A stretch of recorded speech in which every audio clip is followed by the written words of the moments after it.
4 morts, dont 3 étudiants et un ouvrier. Le bilan de l'effondrement de la dalle à l'université Norbert Zongo de Koudougou. Les responsabilités seront situées et des sanctions vont tomber. Promesse du ministre de l'Enseignement supérieur qui s'est déporté sur les lieux en ce jour. Dans ce journal, nous irons aussi dans la Kossi pour y découvrir un producteur modèle. 200 tonnes de production lors de la campagne écoulée et il promet plus pour la présente. C'est dire donc que Bassirou Dramé fait partie désormais des agro-businessmen. Son secret, il nous le dévoile dans une poignée de minutes. Un ton ferme à la limite du vindicatif pour un message au peuple américain. Le président Joe Biden estime qu'il était temps de mettre un terme à la guerre en Afghanistan. Il prévient tout de même n'en avoir pas fini avec le groupe responsable du dernier attentat à l'aéroport de Kaboul. Voici développer les titres de ce 20h. Madame, monsieur, bonsoir. Bientôt se tiendra à Ouagadougou le congrès des barreaux de l'espace UEMOA. Un comité d'organisation est mis en place et à pied d'œuvre pour la réussite de l'activité. Présidé ce matin par le président de l'Ordre des avocats du Burkina, le dit comité était au palais de Kossiam pour un point des préparatifs. Le compte-rendu d'audience avec Roger Kam et Fousseni Kindo. Avec le règlement 5 UEMOA, il a été institué la conférence des barreaux de l'espace UEMOA. Et donc cette conférence qui s'est réunie à Ouaga en 2018 a décidé de l'organisation annuelle d'un congrès. Et le premier congrès a eu lieu à Lomé en fin septembre 2019. L'organisation du deuxième congrès a été confiée au barreau de Burkina pour l'année 2020. Mais en raison donc de la pandémie liée à la COVID-19, nous avons dû surseoir à l'organisation. Et cette année, au mois de mai 2021, à l'issue donc de la conférence des barreaux de l'espace UEMOA à Lomé, donc les barreaux ont donné quitus au barreau de Burkina pour organiser ce deuxième congrès cette année. Et les dates de 21, 22 et 23 septembre ont été retenues donc pour le dit congrès. Et ce congrès est placé sous le thème Justice et corruption. Il s'étalera donc sur 3 jours et l'ensemble des avocats des 8 pays membres de l'UEMOA seront présents à Ouagadougou pour que nous échangeons sur ce thème d'actualité. Des sanctions et des responsabilités face au drame survenu à l'université Norbert Zongo de Koudougou. C'est ce qu'a laissé entendre le ministre de l'Enseignement supérieur qui était sur le terrain cet après-midi. Al-Kassoum Maïga a échangé directement avec les acteurs engagés dans la réalisation de l'infrastructure et a traduit la compassion du gouvernement aux familles des victimes. Nongbakouda et Sekouzongo. Une dalle complètement effondrée, des visages encore sous le choc du drame, 4 morts, dont 3 étudiants stagiaires, un ouvrier de nationalité béninoise, un blessé grave. Voilà la situation après l'effondrement de ce bâtiment qui devrait servir de foyer aux étudiants de l'université Norbert Zongo de Koudougou. Le choc est au plus haut niveau et le ministre de l'Enseignement supérieur, de la Recherche scientifique et de l'Innovation est là pour traduire la compassion du gouvernement aux familles éplorées. Nous sommes évidemment allés à la morgue où on a trouvé les 4 corps. On a eu l'information également que le blessé avait été donc évacué sur Ouagadougou parce qu'il nécessitait une prise en charge spéciale.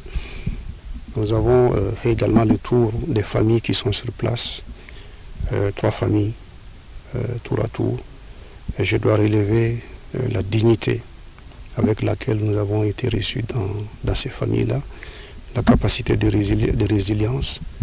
Et en tout cas, ils nous ont renvoyé une image très positive par rapport au comportement qu'on doit avoir quand il y a des drames comme ça, quand il y a des tragédies comme ça qui se produisent. Donc je voulais profiter de votre présence pour remercier ces familles déjà qui ont accepté de nous recevoir et saluer leur dignité.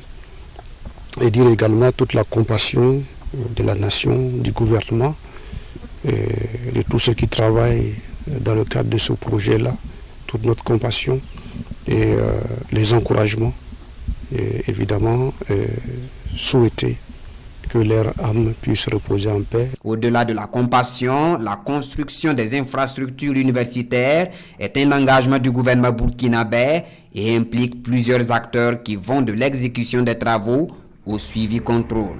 Mais comment un tel drame a pu se produire? Pour le professeur Alkassoum Maïga, c'est intolérable de gaspiller des ressources publiques et là, il faut situer les responsabilités et en tirer toutes les conséquences. Quand un accident aussi grave arrive, le plus important, ce n'est pas de chercher à se justifier, mais c'est de se tenir prêt pour fournir tous les éléments d'appréciation, parce que ce n'est pas à nous de dire que nous avons été corrects ou propres.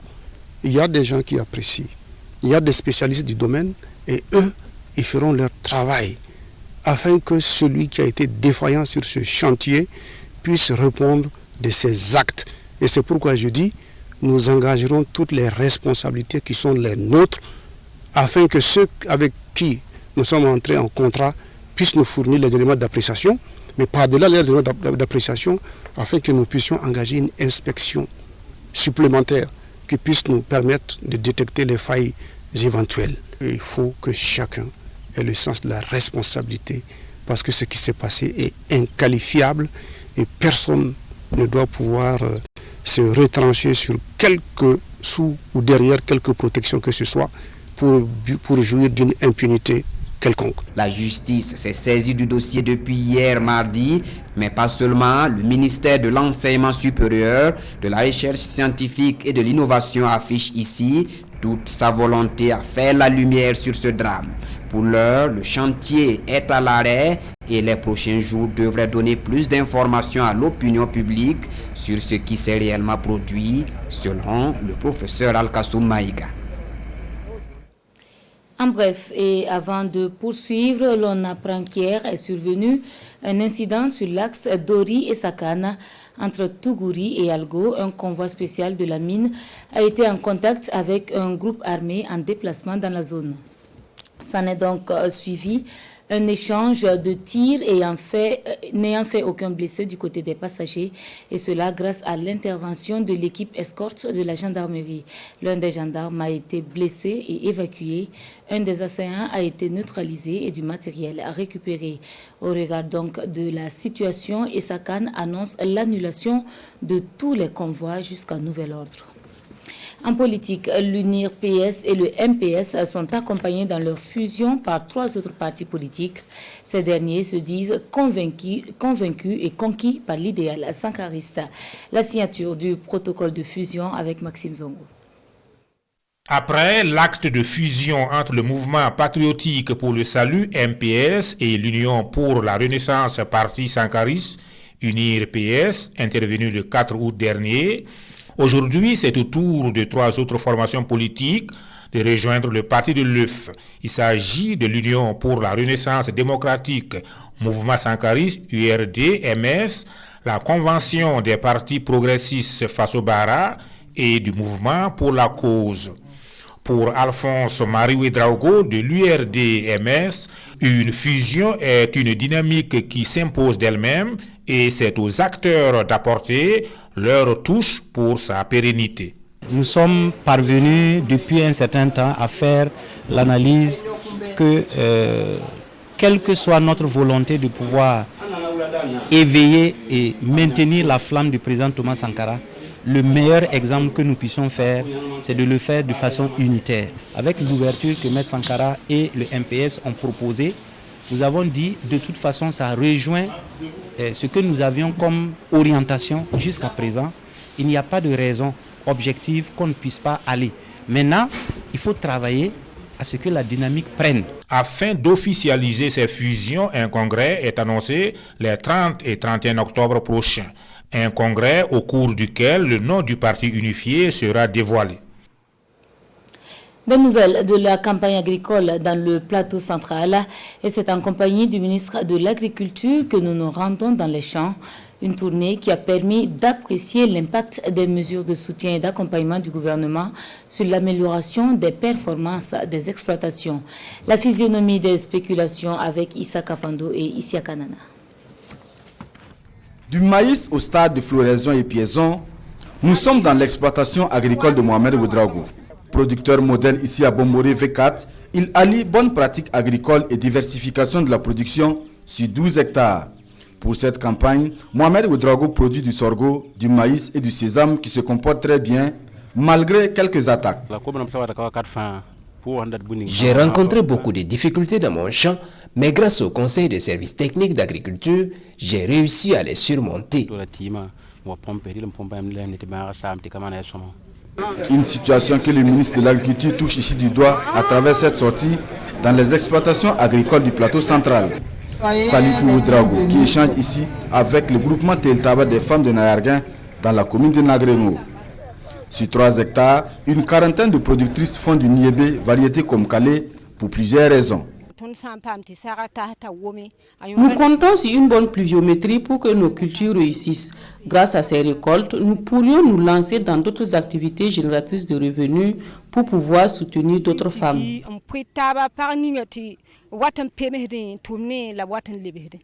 L'initiative présidentielle produit 1 million de tonnes de riz paddy est en marche dans le plateau central. Un engagement qui se traduit ici par l'aménagement de ce bas-fond risicole de 110 hectares. Ici à Santenga, dans la commune de Zam, les objectifs sont clairs, mettre dans le grenier commun près de 420 tonnes de riz. Et déjà, la mobilisation des 376 exploitants de ce bas-fond en dit long.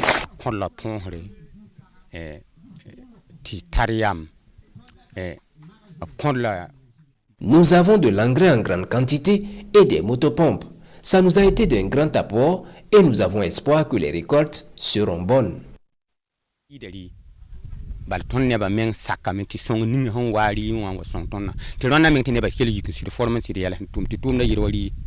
Avec un état végétatif au-dessus de la moyenne nationale, la campagne agricole dans la région du plateau central se déroule relativement bien, avec toutefois un excédent pluviométrique qui ralentit les activités culturelles. Il y a eu quelques attaques de la chenille légionnaire, en l'occurrence le Spodoptera frugiperda, qui nous a un peu effrayés, mais nous avons pu maîtriser la situation.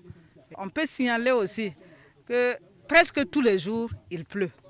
Donc il y a une pluviométrie excédentaire qui empêche les producteurs d'être au niveau des champs à chaque fois. C'est ça qui a favorisé le développement des mauvaises herbes, mais qui jusqu'à présent, les producteurs sont en train de lutter contre ces mauvaises herbes-là. La relative accalmie des pluies observée ces derniers jours, les activités agricoles reprennent de fort belle manière par ici, à la satisfaction du ministre en charge de l'agriculture.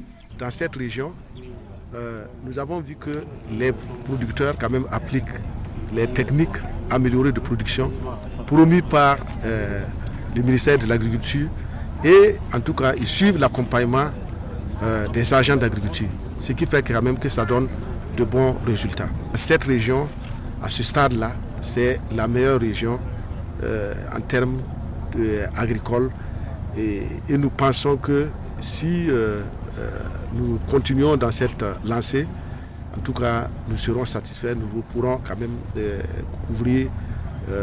atteindre nos objectifs. Pour cette campagne agricole 2021-2022, 290 651 hectares de superficie ont été emblavés dans la région du plateau central pour des objectifs de production attendus de 343 905 tonnes, toutes spéculations confondues. Lui a bien profité des mesures de soutien et d'accompagnement du gouvernement. De petits producteurs, il se présente aujourd'hui comme un agro-businessman dans la province de la Kossi. 20 tonnes de production dans les années antérieures, 200 pour la précédente. Et l'ambition, toujours au niveau pour faire plus. Visite guidée de l'exploitation de Bassirou Dramé avec Yves Ramba et Karim Ouedraogo. Sur cette superficie d'environ 20 hectares où il produit le maïs, nous sommes à l'étape du sarclage et à celle du butage dans ce champ de petits milles. C'est une activité qu'il mène depuis son jeune âge, ici à Tonséré dans la province de la Kossi. Propriétaire d'une exploitation agricole de 5 hectares, notre agro-businessman va agrandir sa superficie à plus de 50 hectares avec l'aide de l'État à travers la Banque agricole de développement cette année. Avec cet appui financier, il a pu acquérir un tracteur et des intrants de qualité. On arrive à labourer le maximum de superficie que nous voulons à temps. Je suis convaincu qu'avec l'aide de la Banque agricole et notre détermination, les agriculteurs auront une place importante au Burkina Faso. En plus du maïs et du petit mil, Bassirou Dramé produit du sésame. Nous avons parcouru la superficie en termes d'opérations. Les opérations sont bien menées et à bonne date, ce qui lui permet de dégager du temps pour passer à autre activité. Je pense que c'est quelqu'un qui mérite d'être encouragé. Le rendement de ces productions s'élève à plus de 3 tonnes à l'hectare. Malgré ce rendement, notre agro-businessman doit faire face à quelques difficultés parmi lesquelles les aléas climatiques qui constituent un handicap pour son activité. Les difficultés que je rencontre dans mes activités sont liées aux inondations. En plus, nous avons des problèmes de stockage et d'eau pour le traitement du fumier. On manque aussi de formation sur les différentes techniques agricoles. L'agriculture est un secteur d'avenir et ce n'est pas Bassirou Dramé et sa famille qui nous diront le contraire. On a eu des motos, des frigos et il a aussi construit des belles maisons pour nous. On ne se rend même pas compte que nous sommes au village. Tout ça, c'est grâce à l'agriculture.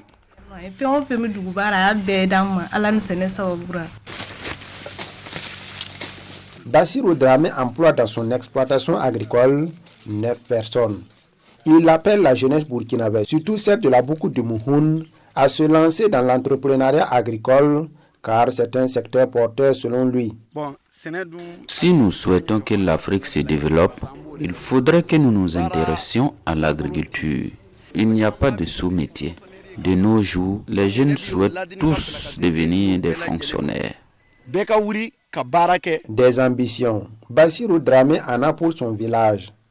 Il compte sur l'agriculture pour la réalisation d'un forage pour l'atteinte de 0 corvée d'eau dans ce village. De bons rendements, c'est ce que l'on souhaite également pour la production rizicole. Dès lors, l'on réfléchit au modèle d'exploitation pour atteindre l'objectif d'1 million de tonnes de riz par an. Structures publiques et promoteurs privés en parlent au travers d'un atelier qui s'est refermé ce 1er septembre. Marguerite Adouagno. Les acteurs des structures publiques sur le modèle d'exploitation rizicole porté par les promoteurs privés.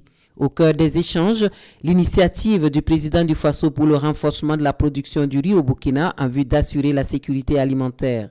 La pertinence de l'initiative présidentielle fait l'unanimité et pour l'atteinte des objectifs, l'on met en avant le principe de l'agrégation. Le pays consomme près de 650 000 tonnes de riz par an, riz grain, alors que nous ne produisons qu'environ 200 000 tonnes de riz grain, ce qui fait que nous importons plus de 450 000 tonnes de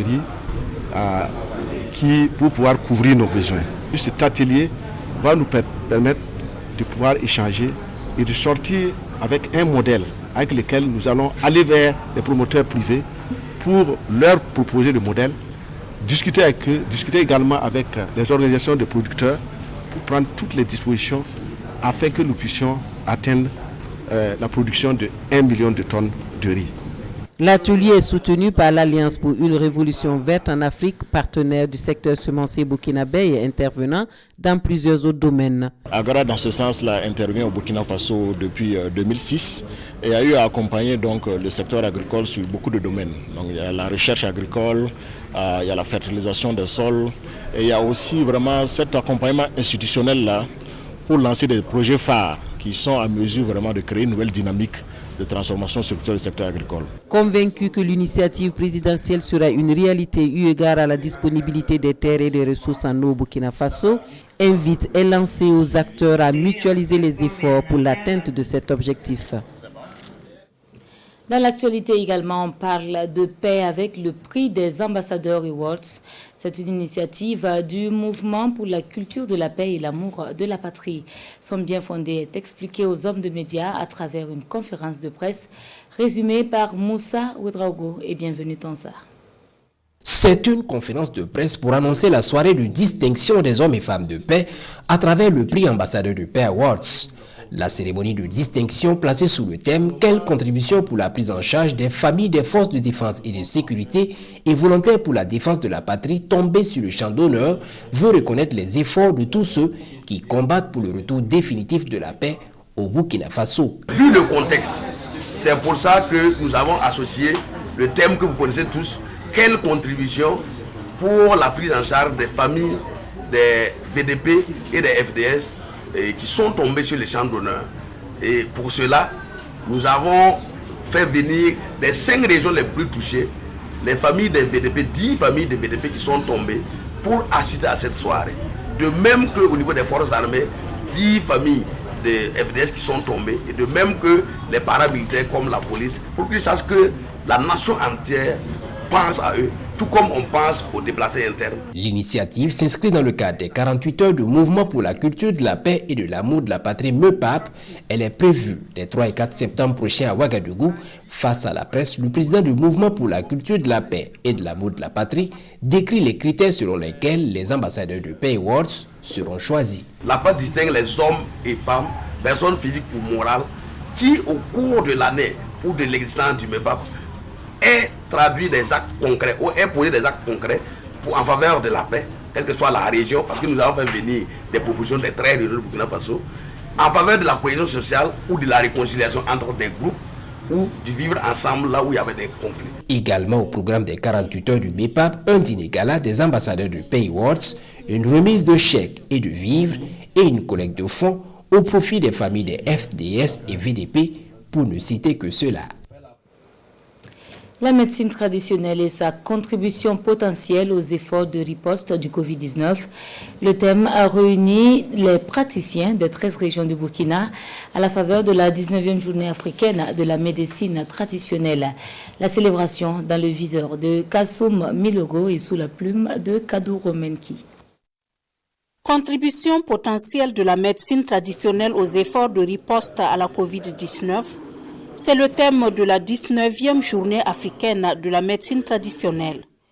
Une célébration avec un espoir porté sur les praticiens de la médecine traditionnelle en termes d'élargissement de l'offre des soins, surtout en ces temps de Covid-19.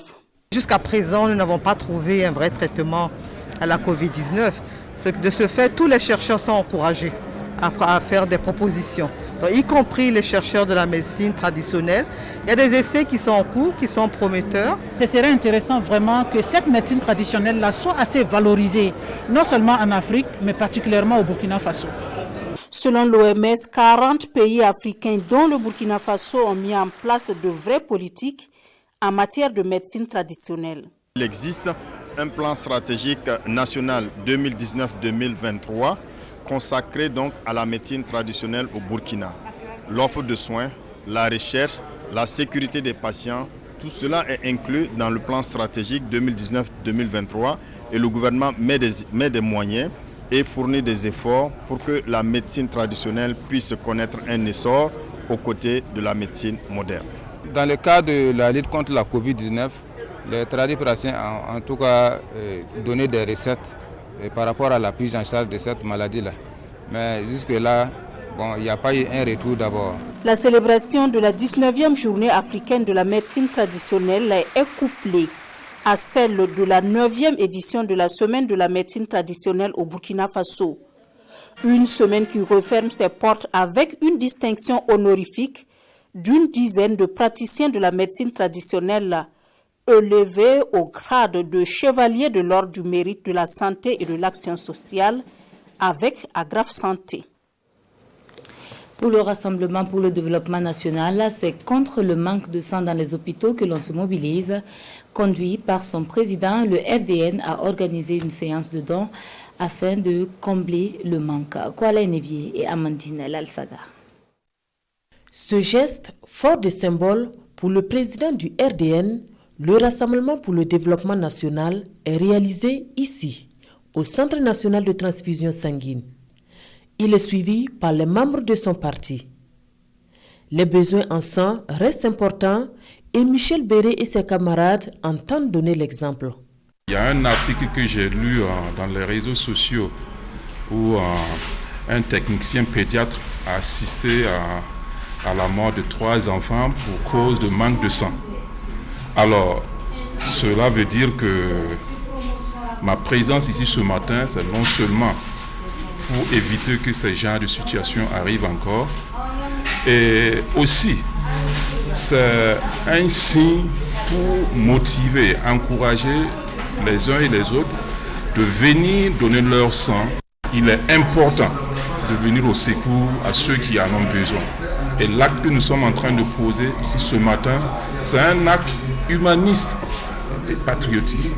L'initiative est saluée par le Centre national de transfusion sanguine. Environ 200 poches de sang sont attendues à l'issue de cette journée de collecte. 300 jeunes et femmes de la région du Nord à qui inculquer les notions de l'entrepreneuriat. L'objectif est inscrit dans le projet d'accélération de la formation et de l'insertion professionnelle financé par Expertise France. Exécuté sur 15 mois, il s'est refermé ce 30 août par un atelier de capitalisation. Abbas Traoré et Alidou Alain Sawadou. Daouda est un jeune entrepreneur dans la province du Zondoma. Formé au centre de formation professionnelle de référence des Ignari en carrelage, Daouda vit aujourd'hui de son métier. La formation a duré globalement 3 mois, quelques jours. Alors, nous avons passé l'étape de pause à la certification et une formation en technique de recherche d'emploi et en entrepreneuriat. À la fin d'un mois dans le domaine du carrelage, si vraiment il y a des marchés, en tout cas on ne se compare pas à un salarié. Là, il n'y a pas de débat. Mais même s'il n'y a pas de marché, de toute façon, notre vie d'aujourd'hui et avant, ce n'est pas la même chose. Ce salut, Daouda les doit au PAFIP, le projet d'accélération de la formation et de l'insertion professionnelle. Un projet mis en œuvre par le Centre de formation professionnelle de référence des Ignari en partenariat avec le Conseil régional du Nord. Après 15 mois d'activité, les responsables du PAFIP font une évaluation finale du projet. Il s'agissait donc de former 120 jeunes en mécanique agricole, 120 jeunes en carrelage et 60 jeunes en réparation de smartphones. Nous avons placé plus de 80 jeunes en stage pour 40 qui étaient prévus. Et nous avons monté 36 plans d'affaires pour ces jeunes-là. Et nous avons formé tous les 300 en entrepreneuriat et tous les 300 en technique de recherche d'emploi. Donc le bilan est positif. On ne peut pas manquer de former les jeunes, c'est eux qui sont le fer de lance de cette société présentement. Il faut les former et il faut les insérer professionnellement dans la région pour le développement de cette région. Le PAFIP est financé par Expertise France à environ 127 millions de francs CFA pour une durée de 15 mois. En sport, 27 étalons sont convoqués pour les éliminatoires de la Coupe du Monde Qatar 2022. Tous ont répondu présents au rendez-vous de Marrakech pour préparer les matchs contre le Niger et l'Algérie. Le point de l'avant-dernier entraînement avec nos envoyés spéciaux Daouda Ouattara et Mahamadi Wena. Enfin, le groupe étalon au complet pour mieux peaufiner le match contre le MENA du Niger.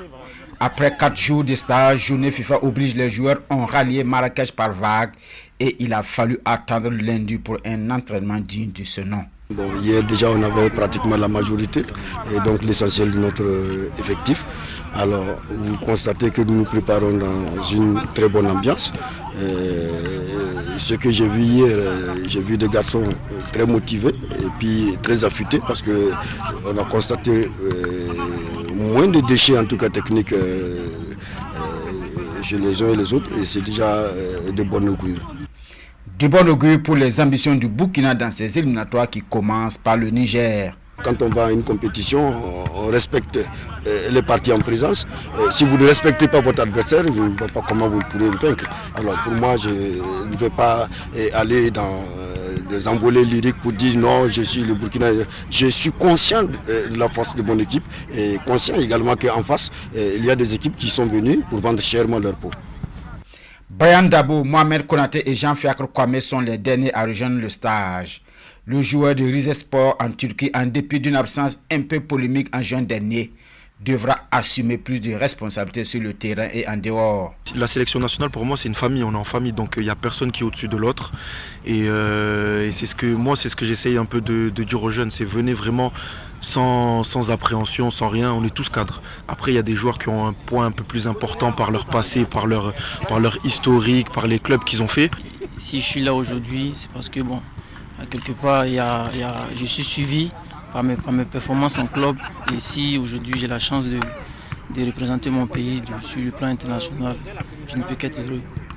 MENA du Niger contre Étalon du Burkina, c'est demain 2 septembre sous le coup de 17h heure locale, 16h temps universel au Grand Stade de Marrakech. Et nous transmettons toutes les ondes positives à nos représentants. Hors de chez nous, le président américain se félicite du retrait de ses troupes en Afghanistan, seule alternative pour éviter d'engager des milliers d'hommes supplémentaires. Sur un ton ferme, Joe Biden s'est exprimé face aux Américains. Il affirme par ailleurs n'en avoir pas fini avec le groupe responsable de l'attentat à l'aéroport de Kaboul. C'était tout ou rien. Les États-Unis avaient le choix entre le départ ou l'escalade militaire en Afghanistan. Le président Joe Biden a choisi un ton ferme presque vindicatif pour s'exprimer face aux Américains 24 heures après la fin des opérations d'évacuation. Au centre de son message, il était temps de mettre fin à cette guerre qui dure depuis 20 ans. Nous nous sommes retrouvés devant une décision simple. Soit nous respections l'engagement pris par la précédente administration et nous quittions l'Afghanistan, soit nous disions que nous ne partions pas et nous engagions des dizaines de milliers de soldats supplémentaires pour repartir en guerre. C'était le choix, le vrai choix, entre le départ ou l'escalade. Alors que Kaboul tombait à la mi-août, qu'il n'y avait plus que 2500 soldats américains en Afghanistan, le chaos qui a suivi à l'aéroport était malheureusement inévitable pour Joe Biden. Mais il a loué l'extraordinaire succès de la mission d'évacuation. L'essentiel, c'est que 90% des Américains en Afghanistan qui voulaient partir ont pu le faire. Pour les Américains qui restent, il n'y a pas de date limite. Nous restons engagés à les faire sortir s'ils le souhaitent. Joe Biden va devoir à présent composer avec les talibans qui ont surpris les États-Unis et les forces de l'OTAN par leur reconquête rapide du pays après 20 ans de guerre. Depuis leur retour au pouvoir, les talibans se sont efforcés d'afficher une image d'ouverture et de modération, mais il y a de quoi douter.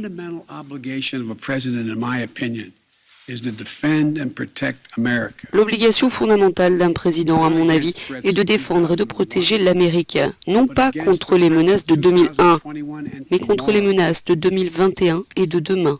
C'est le principe directeur de mes décisions concernant l'Afghanistan, a conclu Joe Biden. Un rappel, on apprend qu'hier est survenu un incident sur l'axe Dori et Sakane entre Tougouri et Yalgo. Un convoi spécial de la mine a été en contact avec un groupe armé en déplacement dans la zone. Ça a suivi un échange de tirs n'ayant fait aucun blessé du côté des passagers et cela grâce à l'intervention de l'équipe escorte de la gendarmerie. L'un des gendarmes a par ailleurs été blessé et évacué. Un des assaillants a été neutralisé et du matériel récupéré. Au regard donc de la situation, Sakane annonce l'annulation de tous les convois jusqu'à nouvel ordre. Et c'est ce qui referme l'édition de ce soir. Merci à vous de nous avoir suivis. On se dit à demain, Dieu voulant. Bonsoir.